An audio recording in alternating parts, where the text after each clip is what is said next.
Не хотелось бы в празднике говорить о грустном, о болезнях, но придется. Дело в том, что буквально на этой неделе на улице ко мне подошла женщина и, буквально взяв за грудки, спросила: вы все агитируете, а вы сами прививку от ковида сделали? Докладываю, первую сделал 2 недели назад, вторая 6 мая. С сожалением вынужден констатировать, что значительная часть населения до сих пор, несмотря на все угрозы болезни, с предубеждением относится к прививке. Это хорошо видно по статистике. Ну вот посмотрите, Израиль, почти 60% населения привито. Из них 90% людей старшего поколения. Великобритания, США, почти 50%. Германия, четверть населения. А Россия всего 4,8%. На уровне беднейших развивающихся стран. Это позор, конечно. И это при том, что мы первыми зарегистрировали вакцину. У нас их несколько. Многие до сих пор не осознали. Другого варианта перебороть инфекцию нет. Многие думают, я переболел, мне уже ничего не страшно. Опасный миф. Очнитесь и послушайте. Эпидемиологи дают неутешительные прогнозы. У некоторых переболевших ковидом через полгода антител практически не остается. Вакцинация – единственное спасение от чумы 21 века. А мы все рассуждаем: хочу, не хочу, могу, не могу.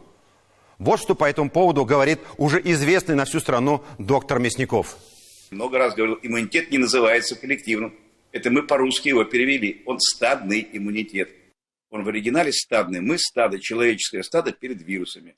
И у нас за каждой могилой не каждая, не целая вселенная, как Гейне сказал, а мы просто обычная корова, которая болеет, и которую надо привить, чтобы другая корова не болела, раз, и чтобы стадо можно было выгуливать там, где ему положено. Вот и все, вот и во все ваши свободы. Сегодня, перед лицом, когда мы просто кусок мяса перед вирусом, мы должны все свободы оставить и сделать так, чтобы, во-первых, мы перестали умирать, а мы знаем, что падеж прекратится только если 70% стада привито.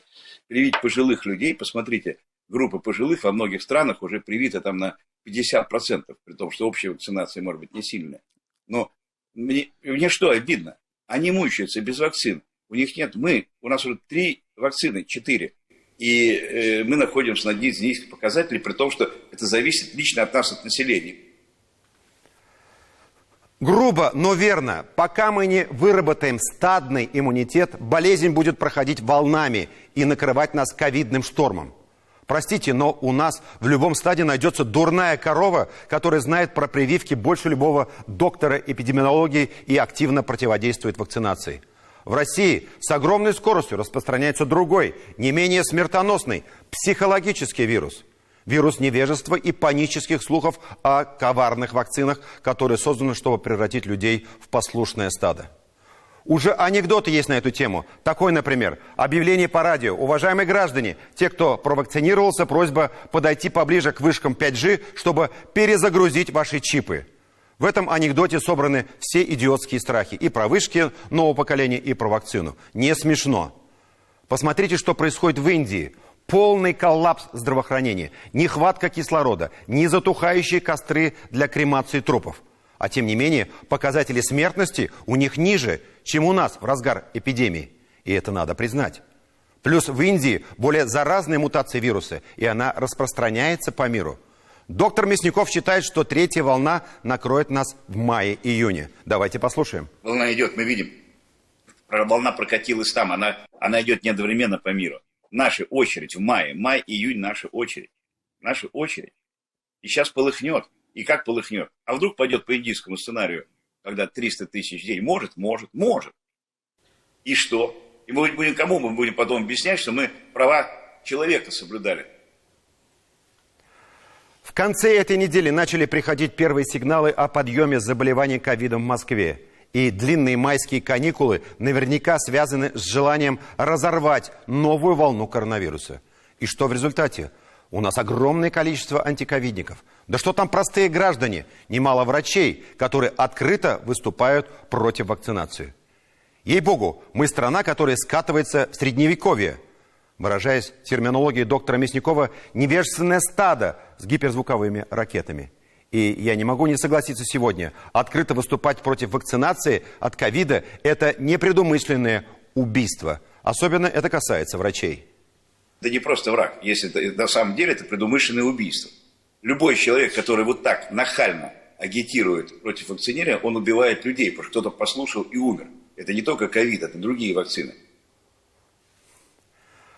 Хватит уже играть с ковидом, хватит прятать голову в песок.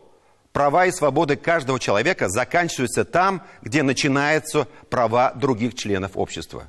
Но есть же израильский опыт. Там посещение любых массовых мероприятий, крупных супермаркетов, передвижение на самолетах, поездах, общественном транспорте, посещение концертов, государственных учреждений запрещены без ковидных паспортов. Их ввели еще в январе. Результаты вы знаете. 60% населения провакцинировано, 90% пожилых защищены от болезней. В Израиле ковида уже практически нет. Его уже нет и в Англии. У нас Минздрав и некоторые регионы тоже хотели ввести ковидные паспорта. Поднялся такой шум, нарушение прав и свобод. Нельзя. Ай-яй-яй. А разве можно обрекать людей на мучение и смерть? Давайте уже определяться. Я за то, чтобы непривитые граждане не имели права посещать любые общественные места, передвигаться на транспорте, близко подходить к местам массового скопления людей. По-другому, уговорами, подарками нас, увы, не заставишь. Передовые мировые нации уже сделали выбор в пользу вакцинации. Мы поставляем нашу вакцину уже в десятки стран, а сами ведем себя хуже неандертальцев. Если не изменим себя, свое сознание, отношение к медицине и науке, то нам суждено будет обречь себя на вымирание на обочине мировой истории.